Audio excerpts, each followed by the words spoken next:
प्यारे बच्चों, अज आप करन जा रहे हैं तुहाडा 36वें दिन का काम।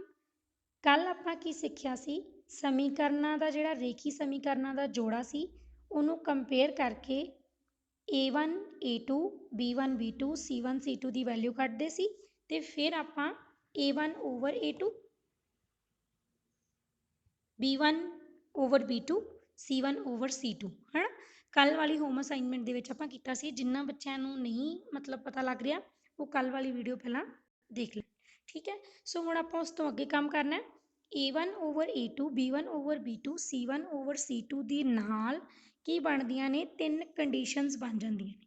जदों आपां ये चीज़ A1 over A2 B1 over B2 C1 over C2 find out कर लैंदे आ तां तीन कंडीशनस बनदियां ने। किहड़ियां कंडीशनस बनदियां ने?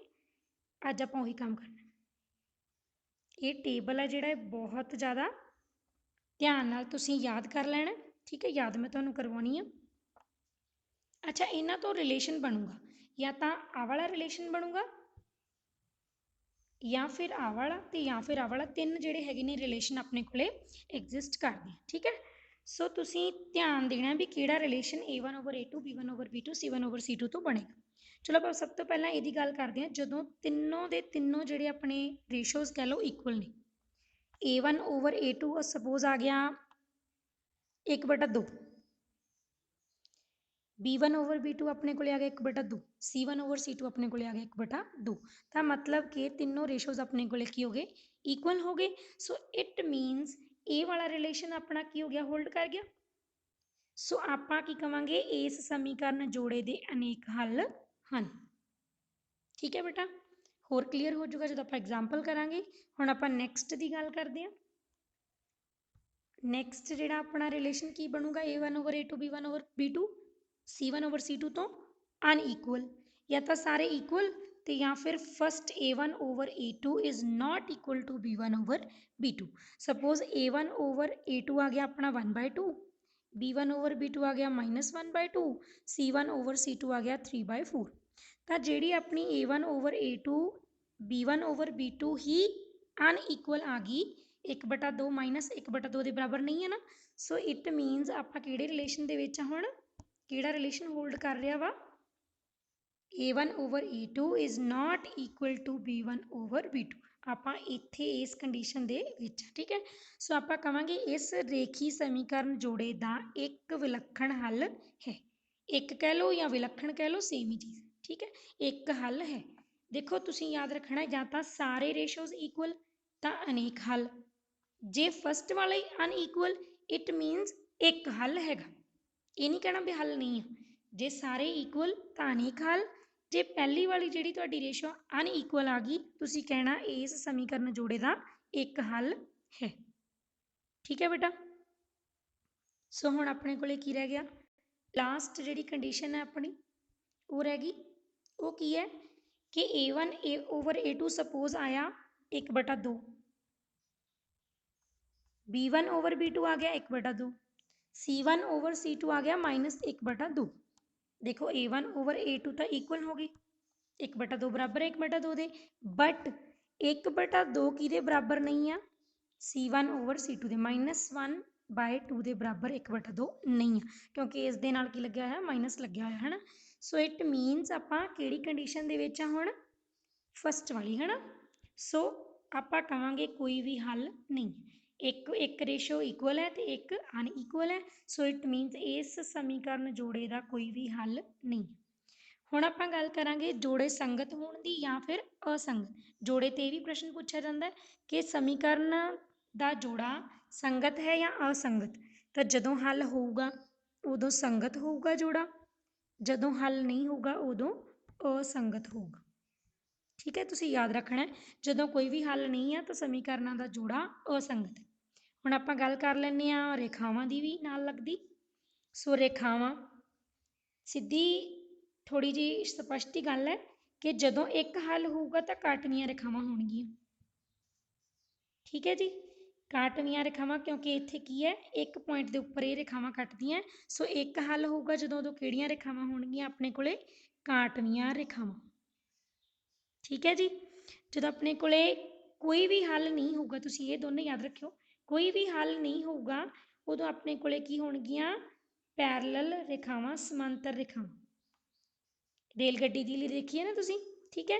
ਸੋ ਜਦੋਂ ਕੋਈ ਵੀ ਹੱਲ ਨਹੀਂ ਹੈ ਕਿਉਂਕਿ ਕਿਤੇ ਵੀ ਨਹੀਂ ਕੱਟ ਰਹੀਆਂ ਇਹ ਰੇਖਾਵਾਂ, ਤਾਂ ਇਹਦਾ ਮਤਲਬ ਇਹ ਰੇਖਾਵਾਂ ਕਿਹੜੀਆਂ ਨੇ ਆਪਣੇ ਕੋਲੇ, ਸਮਾਂਤਰ ਰੇਖਾਵਾਂ। ਠੀਕ ਹੈ, ਤੁਹਾਡੀ ਬੁੱਕ 'ਤੇ ਟੇਬਲ ਬਣਿਆ ਹੋਇਆ। ਅੱਛਾ, ਹੁਣ ਰਹਿ ਗਿਆ ਜਦੋਂ ਸਾਰੇ ਜਿਹੜੀਆਂ ਹੈਗੇ ਨੇ ਪੁਆਇੰਟਸ ਰੇਸ਼ੋਜ਼ ਕਹਿ ਲਓ ਉਹ ਇਕੁਅਲ ਨੇ, ਉਦੋਂ ਕਿਹੜੀਆਂ ਰੇਖਾਵਾਂ ਬਣਨਗੀਆਂ, ਉਦੋਂ ਬਣਨਗੀਆਂ ਜੀ ਤੁਹਾਡੀਆਂ ਸੰਪਾਤੀ ਰੇਖਾਵਾਂ। ਠੀਕ ਹੈ, ਕਿਉਂਕਿ ਉਹਨਾਂ ਦੇ ਵਿੱਚ ਕਿੰਨੇ ਪੁਆਇੰਟਸ ਕਾਮਨ ਨੇ, ਕਿੰਨੇ ਹੱਲ ਨੇ, ਅਨੇਕ ਹੱਲ ਨੇ। ਸੋ ਕਿਹੜੀਆਂ ਰੇਖਾਵਾਂ ਹੋਣਗੀਆਂ ਉਹ ਸੰਪਾਤੀ। ਮੈਂ ਤੁਹਾਨੂੰ ਦੱਸਦੀ ਹਾਂ ਕਿਵੇਂ। ਦੇਖੋ ਆਪਾਂ ਇੱਕ ਪੁਆਇੰਟ ਆ ਗਿਆ 1 ਤੇ 2, ਉਹ ਪੁਆਇੰਟ ਵੀ ਇੱਥੇ ਆ ਗਿਆ, ਠੀਕ ਹੈ। ਤੇ ਹੋਰ 2 ਤੇ 4, ਉਹ ਪੁਆਇੰਟ ਵੀ ਸੇਮ ਉਸੇ ਲਾਈਨ ਦੇ ਉੱਪਰ ਹੀ ਆਏਗਾ, ਹੈ ਨਾ। ਸੋ ਇਟ ਮੀਨਸ ਕਿ ਉਹਨਾਂ ਦੋ ਰੇਖਾਵਾਂ ਦੇ ਵਿੱਚ ਕਾਫੀ ਸਾਰੇ ਜਿਹੜੇ ਪੁਆਇੰਟਸ ਆ ਉਹ ਕੀ ਆ, ਕਾਮਨ ਆ ਜਾਣਗੇ। ਤਾਂ ਉਹਨਾਂ ਰੇਖਾਵਾਂ ਨੂੰ ਕੀ ਕਹਾਂਗੇ ਆਪਾਂ, ਸੰਪਾਤੀ ਰੇਖਾਵਾਂ। ਜਿੱਥੇ ਅਨੇਕ ਹੱਲ ਹੋਣਗੇ ਉਹਨਾਂ ਨੂੰ ਤੁਸੀਂ ਕਹੋਗੇ ਸੰਪਾਤੀ ਰੇਖਾਵਾਂ। ਠੀਕ ਹੈ ਬੇਟਾ। ਸੋ ਨੈਕਸਟ ਹੁਣ ਆਪਾਂ ਗੱਲ ਕਰਾਂਗੇ ਤੁਹਾਡੀ ਕੁਐਸਚਨ ਦੀ, ਕਿ ਕੁਐਸਚਨ ਨੂੰ ਕਰਨਾ ਕਿਵੇਂ। ਚਲੋ ਇਹ ਤਾਂ ਟੇਬਲ ਆਪਾਂ ਯਾਦ ਕਰ ਲਿਆ। ਸੋ ਹੁਣ ਆਪਾਂ ਪ੍ਰਸ਼ਨ ਨੂੰ ਕਰਨਾ ਕਿਵੇਂ। ਪ੍ਰਸ਼ਨ ਦੇਖੋ ਕੀ ਹੈ ਤੁਹਾਡਾ, ਸੇਮ ਹੀ ਪ੍ਰਸ਼ਨ ਹੈ। ਜਿਹੜਾ ਪ੍ਰਸ਼ਨ ਤੁਹਾਨੂੰ ਐਕਟੀਵਿਟੀ 'ਚ ਦਿੱਤਾ ਹੋਇਆ ਉਹੀ ਸੇਮ ਤੁਹਾਨੂੰ ਹੋਮ ਅਸਾਈਨਮੈਂਟ 'ਚ ਦਿੱਤਾ ਹੋਇਆ, ਠੀਕ ਹੈ। ਸੋ ਆਪਾਂ ਇਹ ਇੱਥੇ ਕਰ ਲੈਂਦੇ ਹਾਂ। ਤੁਸੀਂ ਮੈਨੂੰ ਫਟਾਫਟ A1/A2 B1/B2 ਇਹਨੂੰ ਕੰਪੇਅਰ ਕਰਨਾ ਅਤੇ ਲਿਖ ਦੇਣਾ, ਠੀਕ ਹੈ। ਤੁਸੀਂ ਪ੍ਰੋਪਰਲੀ ਲਿਖਣਾ A1x plus B1y equals to C1, ਇਹਨੂੰ ਕੰਪੇਅਰ ਕਰ ਦੇਣਾ A2x plus B2y equals to C2, ਠੀਕ ਹੈ। ਸੋ ਇੱਥੋਂ ਤੁਸੀਂ A1 ਦੀ ਵੈਲਿਊ ਕੱਢ ਲੈਣੀ ਹੈ, A2 ਦੀ ਵੈਲਿਊ ਕੱਢ ਲੈਣੀ ਹੈ, B1 ਦੀ ਵੈਲਿਊ ਕੱਢ ਲੈਣੀ ਹੈ, B2 ਦੀ ਵੈਲਿਊ ਕੱਢ ਲੈਣੀ ਹੈ, C1 ਦੀ ਵੈਲਿਊ ਅਤੇ C2 ਦੀ। ਚਲੋ ਮੈਂ ਤੁਹਾਨੂੰ ਦੱਸਦੀ ਹਾਂ। A1 ਦੀ ਵੈਲਿਊ ਕੰਪੇਅਰ ਕਰੋਗੇ ਤਾਂ ਕੀ ਆਊਗੀ, 2। A2 ਦੀ ਵੈਲਿਊ ਕੰਪੇਅਰ ਕਰੋਗੇ ਤਾਂ ਕੀ ਆਊਗੀ, 4। B1 ਦੀ ਵੈਲਿਊ ਕੰਪੇਅਰ ਕਰੋਗੇ ਕੀ ਆਊਗੀ, -3। B2 ਦੀ ਵੈਲਿਊ ਕੰਪੇਅਰ ਕਰੋਗੇ ਕੀ ਆਊਗੀ, -6। ਠੀਕ ਹੈ। C1 ਦੀ ਵੈਲਿਊ ਕਿੰਨੀ ਆਊਗੀ, 8 ਅਤੇ C2 ਦੀ ਵੈਲਿਊ ਕਿੰਨੀ ਆਊਗੀ, 9। ਠੀਕ ਹੈ ਬੇਟਾ। ਸੋ ਹੁਣ ਆਪਾਂ ਨੈਕਸਟ ਸਟੈਪ ਦੇ ਵਿੱਚ ਕੀ ਲਿਖਣਾ ਹੈ, A1/A2 B1/B2 C1/C2। ਤਾਂ ਮੇਰੇ ਕੋਲ ਸਪੇਸ ਦੀ ਥੋੜ੍ਹੀ ਘਾਟ ਆ ਤਾਂ ਮੈਂ ਇਹਨੂੰ ਇੱਥੇ ਕਰ ਰਹੀ ਹਾਂ, ਠੀਕ ਹੈ। ਤੁਸੀਂ ਨੈਕਸਟ ਸਟੈਪ ਦੇ ਵਿੱਚ ਕਰਨਾ ਇਹਨੂੰ, ਠੀਕ ਹੈ। ਸੋ ਹੁਣ ਦੇਖੋ ਇਹਨੂੰ ਕੈਂਸਲ ਕਰਕੇ ਕਿੰਨਾ ਆਊਗਾ, 2 ਦੇ ਟੇਬਲ 'ਤੇ 1/2। ਸੋ ਇਟ ਮੀਨਸ A1/A2 ਆਪਣੇ ਕੋਲ ਕੀ ਆ ਗਿਆ, 1/2।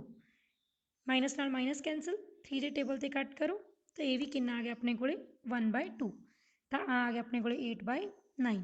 ਸੋ ਹੁਣ ਤੁਸੀਂ ਦੇਖੋਗੇ 1/2 ਇਜ਼ ਇਕੁਅਲ ਟੂ 1/2 ਨਾ, but 1/2 is not equal to 8/9। 1/2 ਬਰਾਬਰ ਹੈ 1/2 ਦੇ, ਤਾਂ ਮੈਂ ਬਰਾਬਰ ਦਾ ਨਿਸ਼ਾਨ ਪਾਤਾ। ਪਰ 1/2 ਬਰਾਬਰ ਨਹੀਂ ਹੈ 8/9 ਦੇ, ਤਾਂ ਮੈਂ ਬਰਾਬਰ ਦੇ ਲਾਈਨ ਜਿਹੜਾ ਸਾਈਨ ਆ ਉਹਦੇ ਉੱਤੇ ਇੱਕ ਲਾਈਨ ਪਾਤੀ। ਠੀਕ ਹੈ ਬੇਟਾ। ਸੋ ਹੁਣ ਤੁਸੀਂ ਮੈਨੂੰ ਆਹ ਕੰਡੀਸ਼ਨ ਦੱਸਣੀ ਹੈ ਵੀ ਆਪਾਂ ਕਿਹੜੀ ਕੰਡੀਸ਼ਨ ਹੋਲਡ ਕੀਤੀ ਹੈ, ਪਹਿਲੀ, ਦੂਜੀ ਜਾਂ ਫਿਰ ਤੀਜੀ। ਸੋ ਇਹਦੇ ਲਈ ਆਪਾਂ ਚੱਲਦੇ ਹਾਂ ਅਗੇਨ ਤੁਹਾਡੇ ਟੇਬਲ 'ਤੇ, ਇਹਨੂੰ ਰੱਬ ਕਰਦੇ ਹਾਂ।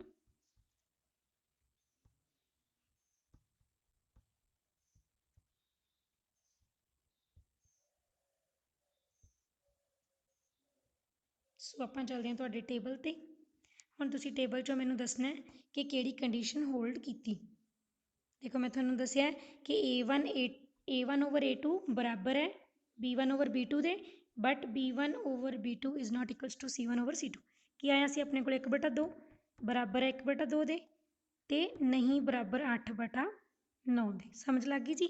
ਸੋ ਇਟ ਮੀਨਸ ਆਪਣੀ ਕੰਡੀਸ਼ਨ ਕਿਹੜੀ ਹੋਲਡ ਹੋ ਰਹੀ ਹੈ, ਇਹ ਵਾਲੀ। ਅਤੇ ਆਪਾਂ ਲਿਖਾਂਗੇ ਇਸ ਸਮੀਕਰਨ ਜੋੜੇ ਦਾ, ਜਿਹੜਾ ਪ੍ਰਸ਼ਨ ਹੈ, ਇਸ ਸਮੀਕਰਨ ਜੋੜੇ ਦਾ ਕੋਈ ਵੀ ਹੱਲ ਨਹੀਂ ਹੈ। ਸਮਝ ਲੱਗ ਗਈ ਬੇਟਾ ਪ੍ਰਸ਼ਨ ਕਿਵੇਂ ਕਰਨਾ। ਸੋ ਇਸੇ ਤਰ੍ਹਾਂ ਜਿਹੜਾ ਤੁਹਾਡਾ 37ਵੇਂ ਦਿਨ ਦਾ ਕੰਮ ਹੈ, ਉੱਥੇ ਤੁਹਾਨੂੰ 2 ਪ੍ਰਸ਼ਨ ਦਿੱਤੇ ਹੋਏ ਨੇ। ਇਹ ਮੈਂ ਤਾਂ ਤੁਹਾਨੂੰ ਇਕੱਠਾ ਹੀ ਕਰਵਾਇਆ। 37ਵੇਂ ਦਿਨ ਦਾ ਜਿਹੜਾ ਕੰਮ ਹੈ ਤੁਹਾਡਾ, ਦੇਖੋ ਉਹ ਪ੍ਰਸ਼ਨ ਸੇਮ ਹੀ ਸੀਗਾ ਐਕਟੀਵਿਟੀ ਅਤੇ ਹੋਮ ਅਸਾਈਨਮੈਂਟ ਦੇ ਵਿੱਚ। 37ਵੇਂ ਦਿਨ ਵਿੱਚ ਤੁਹਾਨੂੰ 2 ਪ੍ਰਸ਼ਨ ਜਿਹੜੇ ਹੈਗੇ ਨੇ ਉਹ ਦਿੱਤੇ ਹੋਏ ਨੇ।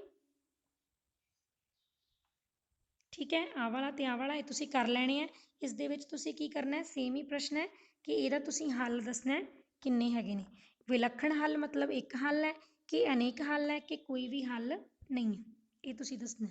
ਠੀਕ ਹੈ, ਜਿਵੇਂ ਆਪਾਂ ਸੇਮ ਉੱਪਰਲੀ ਐਗਜ਼ਾਮਪਲ ਕਰਕੇ ਦਿਖਾਈਏ ਮੈਂ ਤੁਹਾਨੂੰ, ਤੁਸੀਂ ਸੇਮ ਇਹ ਦੋਨੋਂ ਪ੍ਰਸ਼ਨ ਕਰ ਲੈਣੇ। ਠੀਕ ਹੈ ਜੀ। ਹੱਲ ਕੱਢਣਾ ਕਿਵੇਂ ਹੈ, ਵੈਲਿਊ ਕੀ ਹੋਊਗੀ x ਤੇ y ਦੀ, ਉਹ ਆਪਾਂ ਨੈਕਸਟ ਵੀਡੀਓ ਦੇ ਵਿੱਚ ਸਿੱਖਾਂਗੇ। Thank you for watching, keep doing.